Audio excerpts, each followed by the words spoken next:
구원의 5대 교리입니다. 불가항력적 은혜에 대한 부분입니다. 이제 네 번째 시간이죠. 그죠? 하나님의 은혜는 우리가 막을 수 없다. 이렇게 보시면 됩니다. 자, 우리 성경 말씀을 보도록 하겠습니다. 다 같이 로마서 8장 28절부터 30절 말씀을 한 목소리로 합독하도록 하겠습니다.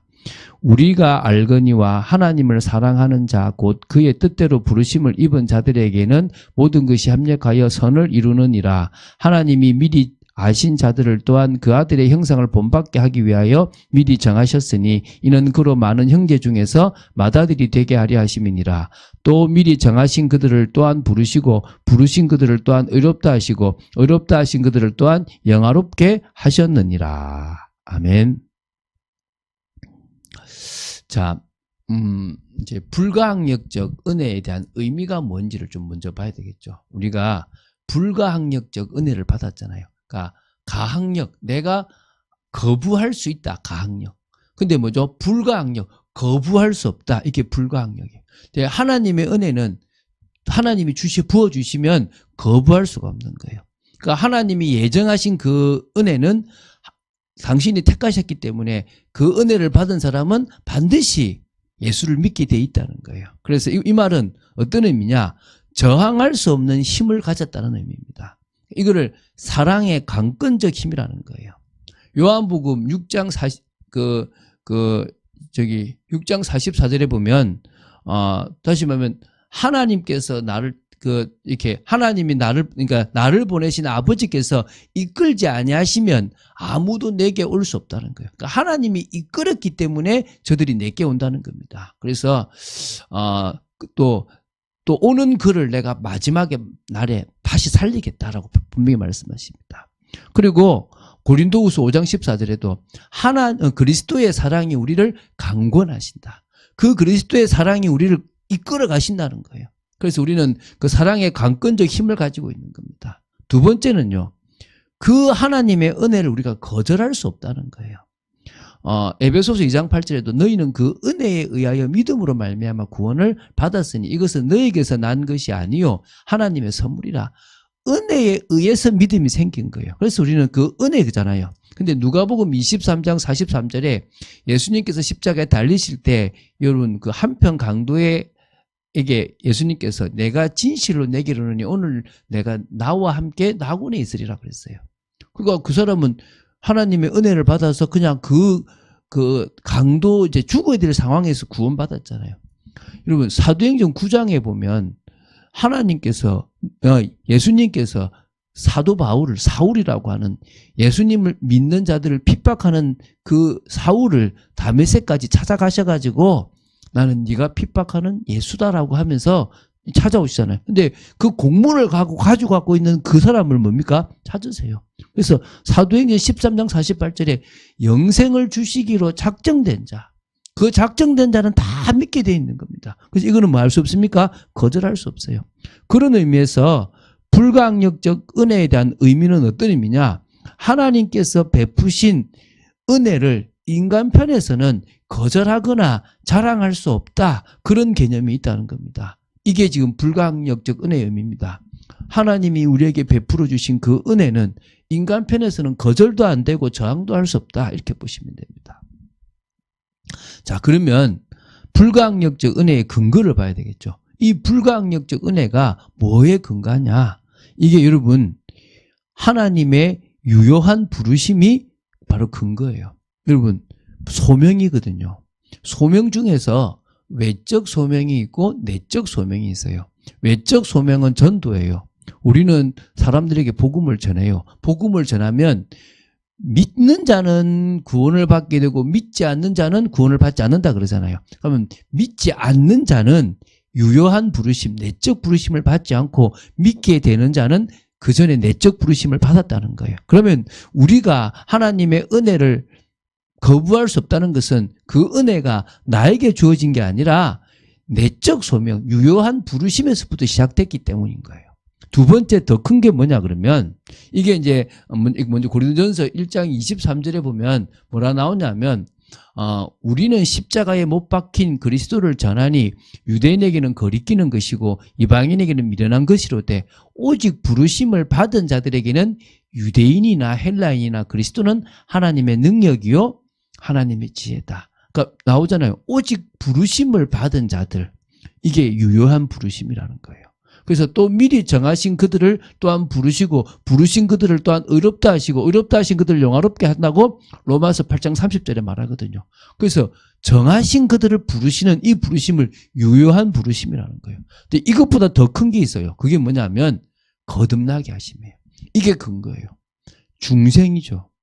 여러분, 내가 믿어서 중생하는 게 아니에요. 내가 믿어서 거듭나는 게 아니에요. 거듭났기 때문에 내가 믿는 거예요. 이 잘 명심해야 돼요. 요한복음 3장에 이야기하잖아요. 바람이 부는데 어디서부터 불고 어떻게 부는지 모르는데 우리는 결과를 통해서 안다. 푹 막 잎이 날려요. 아, 바람 부는구나. 소리가 나는 것 통해서 알고 뭔가 날려가는 걸 통해서 아는 거예요. 근데 이미 그 전에 바람이 시작됐는데 언제 시작됐고 어떻게 시작됐는지 우리는 모르는 거예요. 성령으로 난 사람도 그런 거예요. 거듭난 사람도 그렇다는 거예요. 그래서 내가 영접해서 거듭난 게 아니라 거듭났기 때문에 영접하는 거예요. 다시 말하면 주님께서 우리의 영적 감각을 살려주셨기 때문에 우리는 뭐 하게 된다는 거예요? 믿게 되는 거예요. 그래서 사실은 그 은혜를 거부할 수 없는 거예요. 제가 그런 얘기 했거든요. 한 자매를 만났어요. 똑똑한 자매예요. 이 사람이 똑똑해서 꽤 괜찮은 대학을 다니는데 1년 전만 해도 내가 예수를 왜 믿어? 이런 생각을 가진 거예요. 근데 제가 그 사람을 만나서 말씀을 도와줄 때는 어땠냐면 지금 믿을 마음이 생긴 거예요. 그래서 제가 그랬어요. 안 믿겠다고 고집 부릴 때도 자매의 마음이다. 지금 믿고 있는 것도 자매의 마음이다. 근데 요 사이에 어느 시점에 뭐가 있었냐? 성령께서 유효한 부르심이 있었다. 내적 부르심이죠. 그리고 뭐가 있었느냐? 중생하게 하셨다. 몰랐던 감각을 살리셨다. 성령의 은혜로 내가 영적인 것을 알게 되고 내가 죄인인 것도 알게 되고 하나님도 알게 됨으로 말미암아 예수 십자가를 믿게 된 것이다. 그래서 당신이 회개하고 당신이 영접하게 된 것이다. 이렇게 얘기했거든요. 그러니까 우리는 거부할 수 없어요. 이거를 전적 은혜라는 거예요. 왜 전적 은혜냐? 내가 믿었기 때문에 이게 은혜가 임했으면은 그 은혜가 임하면 그거는 전적 은혜가 될 수 없는데 나와 상관없이 하나님이 해주셨다는 거예요. 그게 근거라는 거예요. 여러분 이게 되게 정리가 돼야 돼요. 그래서 회개와 믿음 이전에 뭐가 있었다? 중생이 있었다는 거예요. 거듭남이 있었다는 거예요. 거듭남이 있었기 때문에 우리는 회개하고 믿고 회개하고 믿었기 때문에 우리는 의롭다라고 칭함을 받고 자녀가 되는 거예요. 그러니까 보통 사람들이 이 의롭다 함을 얻고 자녀가 되는 거를 야 거듭났다. 하나님의 자녀로 거듭났다라고 얘기하는데 하나님의 자녀로 변화되었다라는 말이 맞고 거듭난다는 말은 이미 그 앞에 있었다는 개념이에요. 그래서 여러분 이 불가항력적 은혜의 근거는 우리의 신앙과 회개가 근거가 되는 거예요. 그러니까 신앙과 회개가 뭐죠? 영접이라는 거잖아요. 근데 그 영접이 사실은 뭐예요? 중생으로 말미암아 그 앞에 유효한 부르심으로 말미암아 된 거예요. 그러면 다시 말씀드리면 유효한 부르심과 중생이 있기 때문에 전적인 은혜고 거부할 수 없는 은혜고 그게 또 내 신앙과 회개로 이어지기 때문에 반드시 우리는 뭡니까? 거부할 수가 없게 돼 있는 거예요. 그리고 이제 뭡니까? 그러고 나면 그게 이제 뭡니까? 다음 의롭다함을 얻는 걸로 가는 거예요. 이게 근거예요. 그럼 그 다음 당연히 뭐죠? 자녀가 되는 게 근거예요. 그러니까 다시 말하면 구원의 과정, 부르심부터 지금 자녀가 되는 이 쭉 과정 속에서 본다면 이 은혜는 불가항력적이라는 거예요. 거부할 수가 없다는 겁니다. 이 답이 나야 돼요. 머릿속에 개념이 있어야 돼요. 소명, 부르심, 중생, 거듭남, 그리고 회개, 그리고 신앙, 믿음, 그리고 뭐죠? 칭의, 양자. 이게요, 하나님이 쭉 하시는 거예요. 그러면요, 그 불가항력적 은혜의 결과가 있겠죠. 불가항력적 은혜가 어떤 결과를 낳느냐. 이건 또 생각해보면 간단하죠. 결국 이 불가항력적 은혜는 우리에게 뭘 만들죠? 성화의 삶을 살게 만든다는 거예요. 그럼 지금 구원의 서정이 쭉 가잖아요. 그럼 하나님께서 창세전에 정하시고 택하신, 예정하신 사람은 하나님의 시간표에 쭉 가서 어디까지 갑니까? 영화로운 단계까지 가는 거예요. 그 사람에게는 이런 일이든 저런 일이든 모든 것이 합력하여 선을 이루는 겁니다. 그런 의미에서 로마서 8장 28절부터 30절 말씀까지가 이게 뭐 할 수 없는 거구나. 거부할 수 없는 은혜, 저항할 수 없는 은혜, 내가 외면할 수 없는 그런 은혜구나라는 게 믿어진다는 거예요. 그래서 내가 지금 성화가 되고 있다는 것은 하나님의 불가항력적 은혜로부터 시작됐다는 거예요. 좀 더딜 수 있겠죠. 저는 감사하게도 일찍 예수를 믿었고 일찍 성화의 비밀이 들어갔어요. 성화라는 것은 착해지는 게 아니라 성령께 나를 드리고 성령을 통해서 통치 속으로 들어가는 게 성화예요. 여러분, 세상적으로도요, 온유가 그런 개념은 아니지만, 그 온유의 결과가 땅을 기업받는 게 그런 개념은 아니지만, 여러분, 온유한 자는요, 땅을 기업으로 받아요. 온유한 자는요, 먹고 사는 문제가 해결돼요. 근데 누가 온유하겠습니까? 성령의 역사 속에 들어간 성화의 축복을 누린 사람이 온유해지는 거예요. 믿습니까? 그럼 여러분들이 뭘 깨달아야 됩니까? 내가 불가항력적 은혜를 받았기 때문에 결국 내가 몸부림치고 몸부림쳐도 뭐로 가게 돼 있습니까? 성화로 가게 돼 있는 거예요. 한번 여러분 인생을 생각해 보세요. 나는 내 방법대로 살 거야. 됩니까? 안 돼요. 결국은 바뀌게 돼 있는 거예요. 내가 불가항력적 은혜를 받았기 때문에 그 결과적으로 뭐로 가게 돼 있는 겁니까? 성화로 가게 돼 있는 거예요. 이때부터는 인간의 협력이 필요한 거예요. 이거를 알미니안주의자들이 잘못 이야기해가지고 봐라, 구원은 하나님의 은혜와 인간의 협력이라 그러는데 구원은 전적인 은혜예요. 구원은 하나님 편에서 유효하게 부르시고 하나님 편에서 우리에게 거듭나게 하셨기 때문에 나는 그냥 그것 때문에 믿어지게 된 거기 때문에 전적인 은혜라 그래요. 그때 성령의 은혜가 한번 있는 겁니다. 두 번째, 내가 하나님의 자녀로 확증이 되고 신분이 변화된 상황에서 이제 뭐가 필요합니까? 또 성령의 능력이 필요해요. 그게 사도행전 2장이에요. 사도행전 2장의 역사가 단회적이냐 아니면 연속적이냐? 사도행전 2장의 그 역사는 한 번밖에 없을 수 있겠지만 성령의 역사는 연속적이라는 거예요. 왜? 사도행전이 7번이나 나오고 계속 지금도 일어나고 있다는 거예요. 그렇다면은 성령의 역사는 우리에게 있어야 되는 거예요. 그게 성화가 시작되는 거예요. 그럼 그 말은 성령의 역사가 있다는 말은 나는 불가항력적 은혜를 받았다는 거잖아요. 그러니까 뭐죠? 그때부터 내가 협력하게 돼 있는 거예요. 내 꽃집을 빡 피우면은요, 안 되는 거예요. 여러분, 제가 음식을 먹었는데 이 음식이 분해가 안 되고 그대로 남아있으면 어떻게 되겠어요? 토해내야 돼요. 그렇잖아요. 우리가 예수님이 머리고 그리스도의 몸을 이루는 존재예요. 그러면 내가 예수님께로 들어가서 녹아져 버려야 돼요. 나는 나 혼자로 남아있을 거야. 그러면요, 성화가 안 되는 거고, 그러면 고집을 푸는 거예요. 그러면 주님이 깨든지 결국은 내뱉음을 당해서 고난을 당해야 되는 거예요. 그런데 뭐죠? 나는 주님이 쓰시는 대로 가겠습니다라고 나를 자꾸 풀기 시작하면 그게 적극적인 협력이죠. 더 빨리 풀수록 뭡니까? 성화의 단계뿐만 아니라 그리스도의 몸에 흡수돼서 몸을 이루게 되는 거예요. 그런 의미에서 이 성화는요, 하나님의 자녀된 자로서 그에 합당한 거룩한 삶을 살아가는 거예요. 여러분, 이게 중요하지 않습니까? 우리가 합당한 거룩한 삶을 살아가는 거예요. 그래서 사랑을 받는 자녀같이 너희는 하나님을 본받는 자다라고 얘기해요. 우리 그런 축복의 사람인 겁니다. 자, 그러면요, 이 불가항력적 은혜의 결과는 두 번째 어디로 갑니까? 영화로 가는 거죠. 자, 그러면 결국은 구원의 서정이 어떤 개념입니까? 정말 택함을 받은 사람은 걸어가게 돼 있다는 거예요. 그런데 어떤 사람은 자꾸 반대로 가는데요. 그런데도 목사님인데요. 가룟 유다가 될 수도 있겠죠. 가룟 유다는 요한복음 보세요. 처음부터 마귀라고 그래요. 그 사도라고 칭함받지 않습니까? 그거는 자기 생각이고 그건 사람들이 보는 것이고 하나님은 요한을 통해서 뭡니까? 처음부터 마귀다. 12명 다가 내 제자는 아니다라고 말씀하셨어요.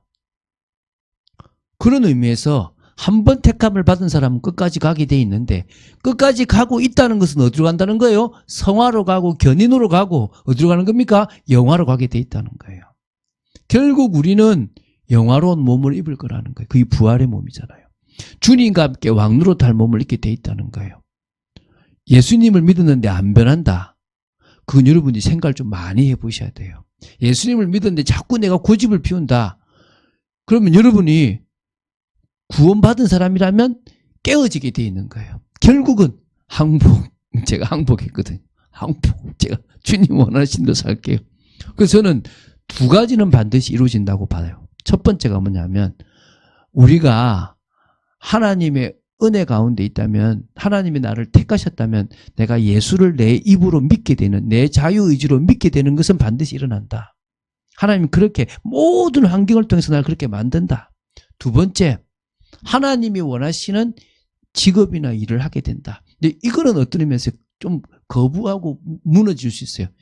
1번은 무조건 되고 2번은 정말 협력하고 더 정말 직접적으로 주님께 나를 드리면 드릴수록 쓰임받게 되는 가장 잘 쓰임받았던 인물이 바울일 수 있겠죠. 그죠? 끝까지 주님 앞에 이방인과 임금들과 이스라엘 백성들을 위해서 쓰임받고 갔잖아요. 자, 그러면 이제 마지막으로 좀 볼게. 이 불가항력적 은혜에 대한 반대 주장들이 있어요. 그럼 이게 왜 이게 불가항력적 은혜를 하느냐? 인간의 자유의지를 상실하는 거다라는 거예요. 내가 선택하면 내가 행동하는 건데, 그 지금 하나님이 은혜 주시고 된다 그러면 다 부정하는 거 아니냐? 제가 지금 설명 아까 했죠? 여러분, 제가요, 기가 막혔습니다. 그러면 뭐죠? 소리를 못 들어요. 그럼 지금 옆에서 막 천둥이 치고 번개가 치고 막 할 때 하나도 안 들리는 거예요. 뭐가 없으니까요? 듣는 감각이 없으니까. 근데 제가 보청기를 딱 꼈어요. 그럼 그때부터 뭐죠? 들리는 거예요. 그럼 내 의지로 소리를 듣잖아요. 시끄럽다 말하기도 하고 내가 가야 되겠다라고 할 수 있잖아요. 동일한 거예요. 우리가 전적으로 타락했다는 말은 영적 감각이 죽었다는 거예요. 그때는 내 자유의지를 뭐랍니까? 예수가 어디 있어? 내가 주먹을 믿지 이럴 거란 말이에요. 그런데 하나님이 유효한 부르심을 하고 나에게 성령으로 뭡니까? 거듭나게 하시니까 없었던 영적 감각이 이 영혼이 살아난 거야. 그러니까 갑자기 다르네 이래 되는 거예요. 그러니까 뭐죠? 내가 죄인이구나. 예수가 길이구나 되는 거예요. 제가 어제 한 분 장로님을 만났는데 눈 두 개를 다 백내장 수술한 거예요. 사람이 커 보이더라는 거예요. 두 번째, 빵집에 빵을 사러 갔는데 빵이 커 보이더래요. 가성비가 더 좋아졌대요. 그 뭐죠? 백내장만은 눈이 너무 이렇게 근시로 나빠져가지고 안 할 수가 없어가지고 백내장 수술을 했는데 그 백내장 수술하고 나니까요, 안 보이던 게 보인다는 거예요. 눈으로만 해도 그렇잖아요. 영혼, 하나님의 영적인 걸 느낄 수 있는 감각이 죽어버렸다가 하나님이 살려주셨으니까 그 전에 자유의지로는 내가 불신앙을 선택한다면 이제 내 자유의지로는 뭘 선택하죠? 믿음을 선택하잖아요. 왜 자유의지와 부딪힙니까? 부딪힐 이유가 없죠. 그리고 뭐죠? 앞에도 자기 선택이에요. 뒤에도 자기 선택이에요. 그러니까 자기가 선택한 것의 행동이잖아요. 왜 그게 부정합니까? 이게 안 맞다고요? 아니에요. 되게 돼 있는 거예요. 단지 몰랐다는 거예요. 영화 중에서 그런 영화가 있다니까요. 소리를 못 듣는 사람이 있는데 집에 뭐 있느냐? 소리를 눈으로 보는 거예요. 이렇게 참 이렇게 뭐랍니까? LED가 딱 이렇게 올라가는 거죠. 시끄럽네. 누가 오네 아는 거예요. 그런데 어떤 나쁜 사람이 이 사람을 죽이려고 그래요. 뭐부터 제거하겠죠? 그걸 끊어서 소리가 안 올라오게끔 만드는 거예요. 그렇잖아요. 감각이 없으면 다른 걸로 감각을 하는 거예요. 그런데 하나님이 죽었던 감각을 살리셨다. 그럼 끝나는 거예요. 그렇죠? 또 두 번째는요. 그러면은 복음 전파를 위한 노력을 할 필요가 없네. 택했으면 다 되겠네. 아니라니까요. 하나님은 전도라는 방법을 통해서 택자를 구원하시려고 마음먹은 거예요. 그렇기 때문에 당연히 일어나야 되고 누가 택자인지 누가 택함 받지 않은지 모르기 때문에 우리는 전도하는 거고요. 그리고 불가항력적 은혜에 대한 그 믿음은요, 전도하다가 낙심하여 중간에 포기하는 일을 없게 하기 위해서 하나님께서 하신 것이지, 전도와 불가항력적 은혜는 같이 하나님이 하시는 외적 소명과 내적 소명이 같이 이루어져서 해지는 거예요. 그걸 전체적으로 하나님의 뭐라고요? 전적 은혜라고 얘기를 하는 거예요. 자, 하나만 더 보면요, 불가항력적 은혜에 대해서 칼빈주의적 성경적 근거가 사도행전 16장 14절하고 로마서 8장 7절인데 이거 오류라고 주장하는 거예요. 사도행전 16장 14절이 뭐냐면 이거예요. 두아디라시에 있는 자색 옷감 장사로서 하나님을 섬기는 루디아라는 한 여자의 말을 듣고 있을 때 주께서 그 마음을 열어 바울의 말을 따르게 하셨다라고 하신 부분이거든요. 그러니까 이걸 뭐냐면 루디아가 하나님을 예배하는 자로서 바울과 실라와 디모데의 설교를 듣고 마음이 열렸다라고 주장하는 겁니다. 근데 이미 여기에 벌써 답이 나왔잖아요. 뭐라고요? 주께서 그 마음을 열어주신 분이 누구란 말이에요? 주님이라는 거예요. 그러면 뭐죠? 불가항력적 은혜라는 거지. 그걸 지금 뒷받침하는 거예요. 로마서 8장 7절에도 이렇게 나와요. 육신의 생각은 하나님과 원수가 되나니 이는 하나님의 법에 굴복하지 아니할 뿐만 아니라 할 수도 없다라고 얘기하는 거예요. 그래서 하나님을 순종하고 안 하고는 전적으로 인간의 편에서 있는 거지, 그게 하나님 편에서 그게 아니다라고 얘기하는 거예요. 그런데 인간이 영적인 마음을 가지고 말씀에 순종하는 것은 하나님께서 그 일을 행할 수 있는 힘을 주셨다는 것이지, 성령의 은혜를 주셨기 때문에 가능한 거지 다른 방법이 아니라는 거죠. 결국 이 두 개가 부딪히는 것은 아니라는 거예요. 자, 오늘 정리를 하겠습니다. 우리는 하나님의 불가항력적 은혜를 믿어요. 되게 어려운 이야기를 지금 제가 가능하면 빨리 지금 정리를 한 거예요. 여러분, 구원의 서정 9단계를 쭉 이야기한 걸 제가 몇 번 했잖아요. 그게 여러분에게 되게 도움이 돼야 되고요. 머릿속에 그려져야 돼요.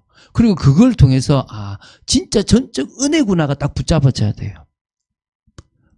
그게 아니면 답이, 우리 제가 나중엔 또 전적 은혜부터 해서 이제 그 오직 5가지를 또 할 거예요. 그런 시간들이 우리한테 되게 복된 시간이 되었으면 좋겠거든요. 여러분들이 더 성경이 이게 교리적으로 나왔던 많은 것들이 여러분에게 좀 쉽게 적용되어지게 되기 바랍니다. 그런 축복을 여러분 되시기를 주 예수 그리스도의 이름으로 축원드립니다. 주는 그리스도시요 살아계신 하나님의 아들이심을 고백합니다. 말씀 따라가는 축복 속에 또 지켜주시고 인도하여 주시기를 간절히 소원합니다. 성령의 충만함 속에 있도록 지켜주시고 역사하여 주시고 주님 바라보는 삶을 살아가도록 붙잡아 주시고 전적 은혜, 불가항력적 은혜, 거부할 수 없는 이 은혜에 대한 감사의 마음을 가지고 살아가는 저희들 되도록 지켜주시옵소서. 주 예수 그리스도 이름으로 기도드립니다. 아멘.